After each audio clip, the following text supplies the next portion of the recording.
Johnny and I can actually work together and we win, Cobra Kai will be out of business. You gotta take things to the next level. Well, we're picking up right at the end of the bow. I mean, these guys are coming together with best of intentions, and that's a big moment for them to bow to each other.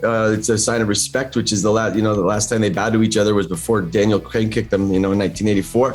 So here they are working together. The beauty of it is like they have no plan, which is what I love.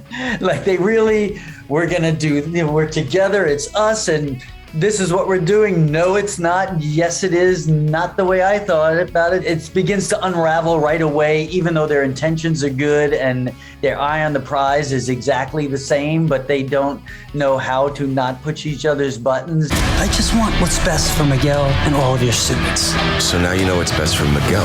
And so it's the joy of the adversarialness, for lack of a better word, of these two characters, and the fact that they really care and want to do the right thing, and stumbling and falling forward, as we always say. It's really enjoyable to watch these guys work together and fall apart together at the same time, and then add to that all these other interconnecting stories in both generations and the younger cast. And it builds from there, and it's all heading toward the All Valley tournament and a ultimate Super Bowl showdown that does not disappoint.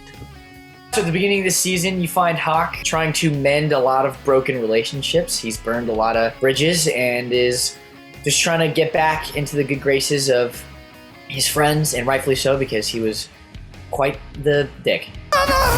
Tighten that cord. At the beginning of this season, he's kind of getting reacquainted with his binary bro and getting back into the groove of things, training for the All Valley.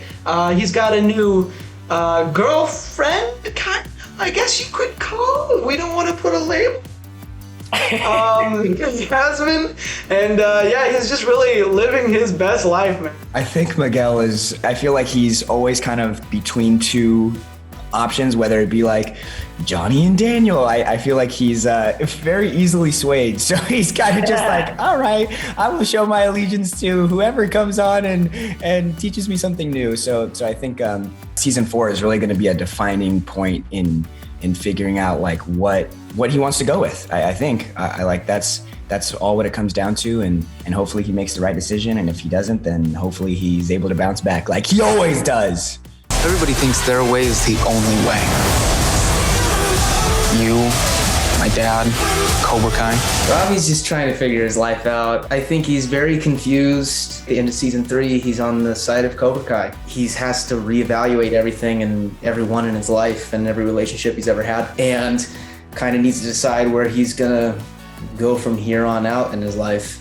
And he's got to figure it out kind of fast before, and decide which path he's gonna take. I think, Samantha's journey from the very beginning, I think, before we even meet Samantha, in season 1, she is the version of this 16-year-old girl who maybe already started to see that she doesn't want the generational pass down just because it's the generational pass down. Like, she wants to be separate from the version of her this daddy's little girl and just following in her father's footsteps. So, we see that initially with her, and then we see her refine karate.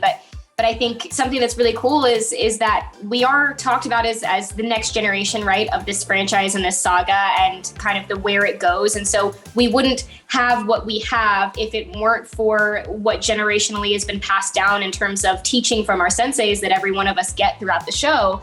But I think that there's something really beautiful about, especially these kids are Gen Z, and Gen Z is breaking the mold, and they're breaking the cycle. And that's kind of like the overall theme, is not taking anybody's crap anymore, and not just trusting somebody because you're supposed to, but rather so because you earn a mutual trust. You're gonna jump from this roof to that one.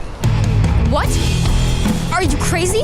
I think these kids are kind of starting to figure out that like all this stuff that's been handed down to them maybe it became their own problems, and now they're like, wait a minute, no, like let me shake that off and I still have a beef with you, but it's my own beef. I came up with this all by myself. It's my own problem. These characters they have to get out of their own way sometimes to get over them. See, we all do, we sometimes are we're our own worst enemy. We're fighting ourselves, I know that's the case for Johnny Lawrence many times, if he could, he's constantly at war with his self and his past. So hopefully he lands on his feet, but it's one step forward, two steps back, sometimes the other way around. I think the journey leads Daniel to understanding, and certainly through the next generation in his relationship with his daughter, there's friction there, as we as parents want the best for our kids, and sometimes you have to take a step back, give them roots and wings at the same time, so it's finding your own way through